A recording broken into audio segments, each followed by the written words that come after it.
you know who was the first to tell me about what A.J. Brown said about how his work life was an S show? It's a man who is 1,000% completely tuned into Janky Rondo's Twitch feed, and Mike Mayock. Ladies and gentlemen, joining us here, the man who's all over Janky Rondo's Twitch feed, Mike Mayock on the Rich Eisen Show. What's up, Mike? How are you? Good to see you. I just learned what Twitch was yesterday. I bet you did. In all seriousness, somebody had to go up to Sirianni in his office and say, hey, coach, you got a minute? And explain to him what A.J. Brown had said on Twitch the night before.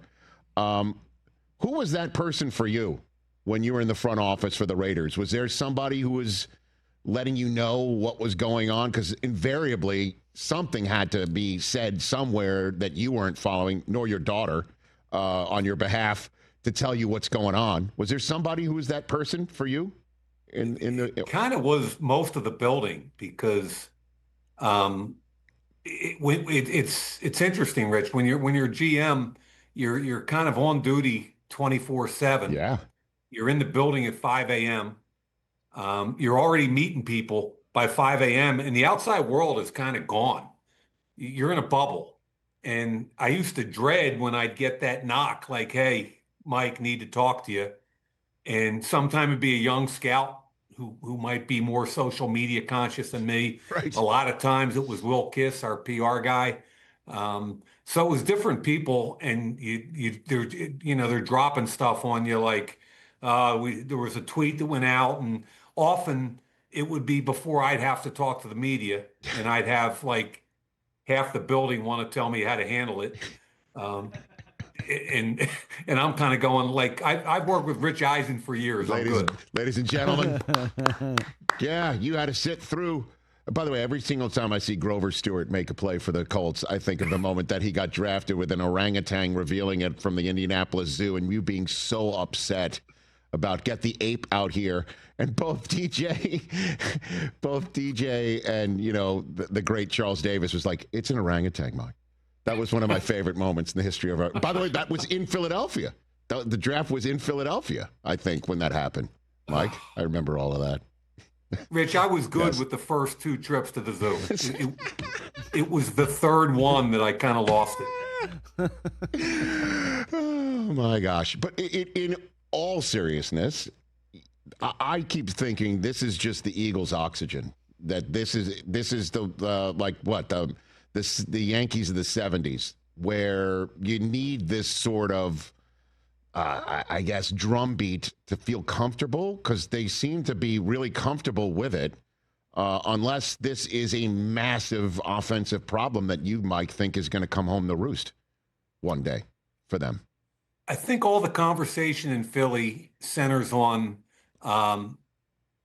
is what's going to happen last year, continue to happen, which is the team gets better and better and it culminates in a Super Bowl championship, or what's going to happen the year before with the team that started out 10-1 and had some locker room issues and kind of fell apart and lost to Tampa Bay in the wild card round and really didn't even compete.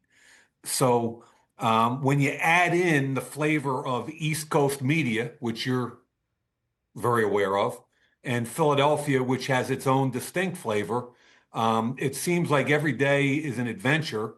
I certainly think Nick and the coaching staff would rather not deal with it. I think from what I read last night, Nick started getting a little testy with all the A.J. Brown questions and the questions about his game management at the end of the Packers. And, I don't blame him. That's, especially the A.J. thing, that's a hard thing for a head coach to have to deal with. Well, I mean, give me a little more meat on that, Bones, because at one point he pointed out, hey, the touchdown to Devontae Smith was supposed to be for Brown, but he was covered, and we threw it over him for a score, and we won. So that was one interesting way that he did handle it. But if he's upset about being asked these questions, it's because there is no there, even though A.J. Brown says, hey, I'm just being honest. My work situation isn't great right now. Mike? I think what all of us old people have to realize is that today's generation communicates a different way than we did. And A.J. Brown, everybody I know tells me he gets on the practice field, he works, he competes, he tries to get better, he tries to help the offense. Same thing on game day. When he goes home and he relaxes and he wants to get on Twitch, whatever it's called. You nailed it. And talk with his buddies and hang out and relax. He understands it's a public forum, but I don't really think he cares or understands that there's kind of a passive aggressive tone to it with a message getting to the Eagles, even though he can say, hey, I was just, playing games on social media. You can take out of it what you want. The one thing he can't do, in my opinion, is come in and complain about all the attention when he's the one that kind of generates it with the comments he makes. So I think it's a little more complex than some people realize. At the end of the day, if the guys in the locker room are kind of just going, hey, it's just AJ. That's who he is. We're good. Then it's not a problem. It's all media noise. The only time it becomes a problem, in my opinion, and I'm not saying any of this is happening, but the line that can cross is if you get to a certain point where the quarterback doesn't trust the wideout anymore. That's an issue. Now, I don't see it. I don't expect it. I don't think it's getting there. But at this point, Howie Roseman and Nick Sirianni and the Eagles seem very content to say this is a really talented guy, and we're going to feature him every week in our game plan. And then we'll see what happens on Sunday. Yeah, they keep winning. And then before we move on here to the Sunday night game, I'm wondering what the GM and you and the Roseman aficionado and you thought when Jalen Phillips recovered the fumble in the first half. Were you just chuckling? Like, there it is. There it is, a 3 for this guy. A 3 for this guy. When the rest of the league could have said, we'll give you a 3, and our 3 is definitely better than Philadelphia's, Unbelievable, right? Boom. Yeah, Makes a play. There were a bunch of media people in Philly that wanted to talk about all the sexy stuff about going to get Myles Garrett. And I told one of them on the air, like, there's a less than 1% chance that happens. And they didn't want to hear that. And in my opinion, the guy they needed to go after was Jalen Phillips. He's 26 or 7 years old. He is a gifted dude. He's been hurt. So if it comes back to haunt them and he gets hurt tomorrow, I still say it was more than worth the third round investment. And Rich, I watched the defensive tape last night from the Packer game, and Jalen Phillips played his tail off both in the run and the pass game, and he will make a difference if he stays healthy. Yeah, and Nakobe Dean looks like he's back too. He's all over the place, and now that's going to be the problem for the Lions offense, coordinated in part with the play caller and Dan Campbell. What did you think of when you heard Dan Campbell took over the play calling? Mike, what did you think of that? It's a highly personal thing, Rich. When I was in the Raiders building, obviously John Gruden called the plays, and one of his high-level assistants was Johnny Morton, the now coordinator in Detroit. And J-Mo is a hell of an offensive mind. I mean, big time. But different play callers have different flavors in what they're looking to do. And I think Dan Campbell just got to the point where he said, you know what, I need to insert my flavor here. And I'm in charge. And if it goes wrong, that's on me, and that's fine. So I think it's his prerogative.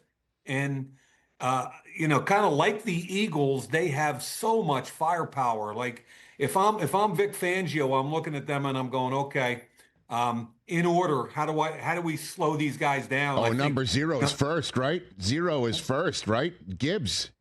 He's the first Jameer guy, Gibbs, right? You got to shut. I don't mean to interrupt you, but if you're just that's the guy, right? That's the guy. That's the first one. I think the two things sitting right here right. for Mayor, Jameer Gibbs, number 1. Yeah. And I'm talking run and pass game. Heck yeah. He is a different dude. And you can't let him make big plays in either of those. And then I think point number 2 is you've got to make Jared Goff uncomfortable. And it's less about sacks and more about hitting him, pressuring him, getting him off his spot, kind of like they did the other night with Jordan Love. Just make him uncomfortable, and he'll throw the ball up a little bit. And I think, though, I look at that offense, and they're really difficult to deal with. Talent-wise, scheme-wise, every other way, they are high octane, man, and that's going to be fun to watch. Yeah, and maybe you and I are singing from the same book here, Mike, because maybe you could help make Goff uncomfortable when Gibbs is not working. And I think you'll enjoy this because we saw this stat, and let's pop it up here. I think you'll get a kick out of this one, Mike. Take a look at this. Most touchdowns prior to age 24 in the history of the NFL. Look at the people that Gibbs is running down right now. Barry Sanders, Randy Moss, Emmitt Smith, Jim Brown. And Gibbs is going to play the entire rest of the season as a 23-year-old. He doesn't turn 24 until, as I said on Monday's show with this board, there'll be a new league year before there's an actual new year of age for Gibbs. It's crazy what he's doing right now, Mike. I love watching this kid play ball. I just... and I love watching them find creative ways to get him touches. Remember last year, everybody was saying, well, they're going to share the load and they've got a really good back with him, and they do. That other back is strong, tough. He's been in the league, and he offers a different look. But at the end of the day, he makes that engine go. And then you add in this wideout with a chip on his shoulder, like up to here, Amon-Ra St. Brown. I remember being at his pro day, and he was pissed off at his time and just so competitive. And he's one of those guys who can name every single wideout that got drafted before him. He's still mad. Jamison Williams, oh my goodness. They're starting to try to reintegrate him in vertically, and a good offensive line. So yeah, the thing that puzzles me, Rich, yes, and this is what I think frustrates people in Philly, is that I can kind of go player by player in Philadelphia on the offensive skill position side and say they're just as good. There's Saquon Barkley. There's two wideouts that are world-class. People forget Devontae Smith is every bit as good as A.J. Brown. A tight end in Dallas Goedert. A quarterback in Jalen Hurts. Been to two of the last three Super Bowls. Why isn't Philadelphia's offense playing at the same level as Detroit? Bingo. And really, that's been the frustration in Philly. Mike Mayock here on the Rich Eisen Show. In the minutes I have left with you, Mike, let's hit two marquee games, one in each conference. Let's go to the AFC since we've been very NFC heavy with one particular game to start things off here in our conversation. The Chiefs and the Broncos, man. This is a pretty big one. Obviously, the Broncos 8-2. Way better than the Chiefs in the record department, but this is the Chiefs coming off a bye with Andy Reid. How do you break this one down for me, Mike? What do you think? I find the quarterback situation in Denver intriguing because, Bo Nix is such a good fit there. And Sean gets so much out of his quarterbacks. But I think he's hit a little bit of a spot where a lot of teams now have a lot of tape on him. And they're getting more familiar with what Sean's trying to do and how they're trying to do it. So he's at a point now where he's got to take care of the football and still be functional and still help them win games. But he's got to take care of the football. I think I look at Patrick Mahomes in that group, and I said this before the season started because they had a young left guard and left tackle who were way more athletic than the guys last year in Kansas City and were going to get better. They were going to get their wideout, Rashee Rice, back after 6 games from suspension. They were going to get healthier at tailback. A lot of things were going to happen, and they just kind of needed to hang in. And I thought Patrick Mahomes would help them do that. So it's probably a little bit more dramatic than I expected. It's taken a little bit longer, but I always have my money on Patrick Mahomes and Andy Reid, and ultimately the division for me still goes through them, even though they're behind 2 other teams. Yeah, I know. So what does it come down to? The ability to get Mahomes off the spot, although that sometimes doesn't work out for you. I mean, what does it come down to in this one, do you think? You can't let them run the ball at all, right. And they've struggled a little bit there, and they've had some guys hurt. But you can't let them have that other avenue to give Mahomes a break and some relief where he doesn't have to be the man every play. Right. So you got to take care of the run game, number one. Even though that sounds counterintuitive, you can't give them any air to breathe. I think Kelsey, he's not as explosive as he used to be. Still makes plays. More than anything, if you limit their big plays, and I'm talking about both Patrick scrambling, because the thing Patrick does best is scramble with his eyes up and make plays down the field. If you can limit big plays, you can limit their offensive production and make them go 70, 80, 90 yards every drive without a penalty or a turnover. And that's how you beat them. Yeah, and I guess have your own offensive efficiency problems solved on your own with Denver. Yeah, compounded by the fact that if there was a Hall of Fame for defensive coordinators, Spagnuolo would be in one. That's right. Right? So they're not going to beat themselves on defense. They're going to force you to make plays. They're going to put a ton of pressure on that quarterback where he's going to have to make some plays with his legs and his arm. So between Spagnuolo, Reed, and Mahomes, I think that's a pretty special show. And you can't make mistakes. You just can't. You can't beat yourself. You've got to make Kansas City beat you. And then last for you, Mike, Rams Seahawks. Man, this is awesome. I'm really excited for this one, and I'm wondering how you handicap this one between 2-7-2 teams that'll be battling it out while the Eagles and Lions get ready. This is going to be a late window game on Sunday, and so this is a huge one. This is big. Yeah, I love this game. I'm looking forward to really taking a hard look at it. And my biggest curiosity, Rich, is kind of thinking back to Sam Darnold last year, week 17 and the playoffs. That's right. How he played a little differently than he did the rest of the season. A lot of magnification on this game. A really stout defensive front with Jared Verse and those guys. They're going to put some pressure on him. So how does Sam Darnold react this weekend? I'm totally intrigued by that, and especially in the red zone where I thought last year, week 17 in the playoffs, the red zone where you have to make decisions instantaneously. You can't hesitate. I thought that's where he really didn't want to make a mistake, and that's one of the things that cost him. So I'm really looking forward to that aspect of the game. Yeah, because Darnold did get eliminated by a Rams defense that was all over him, and there was a conversation about he was holding onto the ball, taking too many sacks, and things of that nature. That said, he hasn't had to play a full game in about 3 weeks because their games have been over by halftime, and part of it is not just last week it was defense. The week before is he didn't miss a pass in the first half against Washington. Mike. Yeah, and I think they're two of the best coached teams in the NFL. You can throw San Francisco in there too in that division. I mean, you got to earn stuff in that division. They're so well coached. It's just, I think everything you want in a big. Right now, this league is wide open. I can't tell you who I think the best team in football is right now. That's right. Is unusual by this time of year. Yeah, I was saying this thing's wide open. Yeah, I was saying that. There's a whole host. We just had Marcus Spears on in hour one. He named only 9 teams in his estimation that can win it all. I always think that there's going to be some team that you're not thinking of. We always see one that comes from, a 6 seed, 7 seed, even 8, 9, and make a run like that. I'm with you on that. So I know I've kept you for 20 minutes, but before I let you go, what are we not talking about? What have you been zeroing in on? Maybe stuck in your craw? Could have been anything from the trade deadline or anything, Mike, that we're not. You think we should be focusing on, based on from what you've seen. Yeah, what's intriguing to me are some of those teams from last year that weren't very good that are making some noise this year.